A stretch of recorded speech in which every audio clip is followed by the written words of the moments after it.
O tema da nossa videoaula de história de hoje será aldeamentos, reduções e política indigenista no período colonial. Em primeiro lugar, aldeamento é o nome dado ao processo de reunião de índios em aldeias que geralmente ficavam próximas a povoações coloniais, incentivando o contato com os portugueses, fator que foi muito importante para a construção de laços entre esses grupos e inserção dos indígenas em atividades econômicas.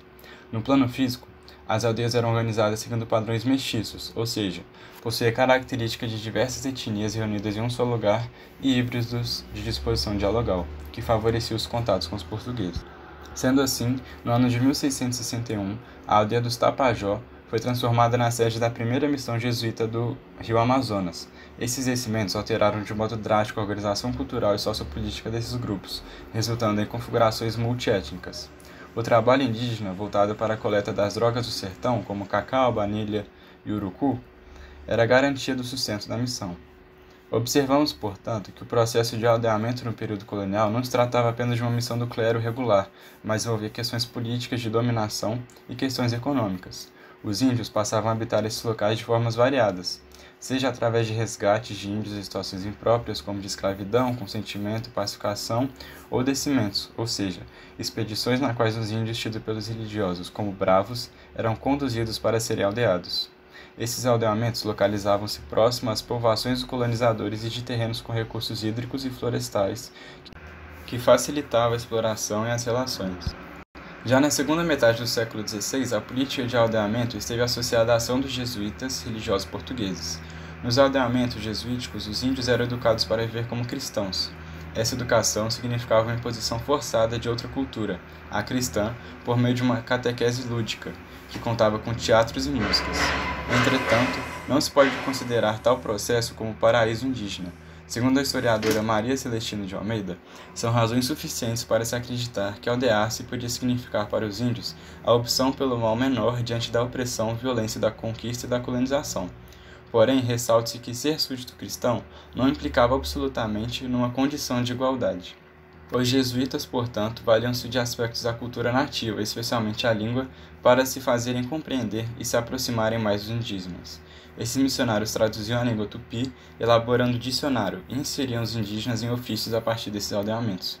Entretanto, observa-se que, do ponto de vista dos jesuítas, a destruição da cultura indígena simbolizava o sucesso dos aldeamentos e da política metropolitana inspirada por eles. Os religiosos argumentavam que as aldeias não só protegiam os nativos da escravidão e facilitavam sua conversão, mas também forneciam uma força militar para ser usada contra a tribo X. Porém, os efeitos dessa política eram tão agressivos e aniquiladores da identidade nativa que, não raro, os índios preferiam trabalhar com os colonos, apesar de serem atividades mais rigorosas, pois estes pouco se envolviam com seus valores, deixando-os mais livres. Falando agora sobre os 7 povos das missões. Desde 1609, padres jesuítas missionários. Reduções foi o nome mais usado para se referir à permanência dos índios nas aldeias. As missões jesuíticas na América, também chamadas de reduções, foram os aldeamentos indígenas organizados e administrados pelos padres jesuítas no Novo Mundo, como parte de sua obra de cunho civilizador e evangelizador. O objetivo principal das missões jesuíticas foi o de criar uma sociedade com os benefícios e qualidade da sociedade cristã europeia mais pura, expandindo a religião católica e conquistando mais fiéis, perdidos devido à reforma protestante. Falando agora sobre os 7 povos das missões. Desde 1609, padres jesuítas missionários da Companhia de Jesus deram início a um trabalho de evangelização dos índios da vasta província do Paraguai. Num período de mais ou menos um século, os jesuítas expandiram sua evangelização pela região de Itape, atual Rio Grande do Sul. Nela, os povoados de São Tomé, São Miguel, São José, entre outros, representou uma dilatação das missões do Paraguai, que estão relacionadas à primeira fase missioneira, que corresponde do período de 1626 a 1637. 40 anos depois da primeira fase, por orientação do Império Espanhol, os padres voltam para fundar os 7 povos das missões, que, além do objetivo de catequizar os indígenas, viriam para garantir a posse das terras para a coroa com a formação de fronteiras entre Portugal e Espanha e acabar com a disputa de terras.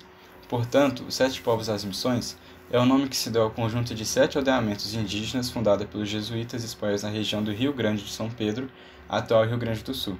Esses que são importantes, isso que deram origem a cidades prósperas, ajudou na delimitação das fronteiras e teve uma grande contribuição cultural para o nosso atual folclore gaúcho. Dando continuidade, durante o Brasil colonial, que contou com os aldeamentos e reduções, a política indigenista adotada era de proteção para os aliados e de guerra aberta aos índios, arrédios ao método de colonização. No Brasil, quando a luta contra os indígenas serviu para criar ou assegurar condições de vida aos ocupantes brancos, não se pôs em dúvida que se a guerra contra os índios, ela era justa.